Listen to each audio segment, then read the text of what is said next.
சின்ன விளாக் பார்ப்போமா. இன்றைக்கி அண்ணா வீட்டுக்கு வந்து பொங்கல் செலிப்ரேஷனுக்காக போனோம். செலிப்ரேஷன்ஸ் எல்லாம் முடிச்சுட்டு நாங்கள் வீட்டுக்கு ரிட்டர்ன் ஆகும்போது டான் வந்து, இவர் பேர் டான், எங்கள் அண்ணா வீட்டில் வந்து பெட்டாக வளர்த்துட்ருக்காங்க. வண்டியில் ஏறி உட்காந்துட்டான். இறங்குடா இறங்குடான்னு சொல்லியும் அவன் இறங்கவே கிடையாது. சரி, அவனை விட்டு வரத்துக்கும் மனசு இல்லை. சரி, வீட்டுக்கு கூட்டிகிட்டு வந்துட்டு அதை குளிக்க வச்சோம். அதை யோசிச்சுட்டு இருக்கான், எங்கடா வந்தோம், என்னடா பண்ணுறாங்க அப்படின்னு சொல்லிட்டு. ஓவர் நியூ பிளேசஸ் இல்லை, அதெல்லாம் ரொம்ப யோசிச்சுட்டு இருந்துட்டான் போல். சரி, வீட்டில் வந்து பொங்கல் படைச்சிட்டு சாமி கும்பிட்டு டானை வந்து வீட்டுக்குள்ளே கூப்பிட்டு வந்தோம். அவனை சொல்லி நிறுத்துங்களேன்டா. ராஜா ஃபீல்டில் 2 பேர் உள்ளே வந்தாங்க. நான் கமெண்ட் பண்ண சீட்டுன்னு சொல்லும் போதும் அவன் உட்காரவே கிடையாது. அதுவே தம்பி சொன்ன உடனே அவன் உட்காந்துட்டான். அவனுக்கு சாப்பிட்றதுக்கு அம்மா தயிர் சாதம் கொடுத்தாங்க.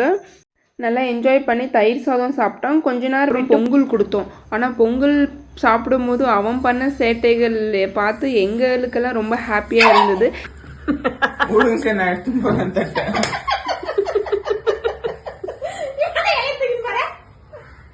வந்து ஸ்வீட்டாக மெமரபிள் எங்கள் டான் கூட எண்ட் பண்ணோம் நாங்கள். So happy Pongal to all.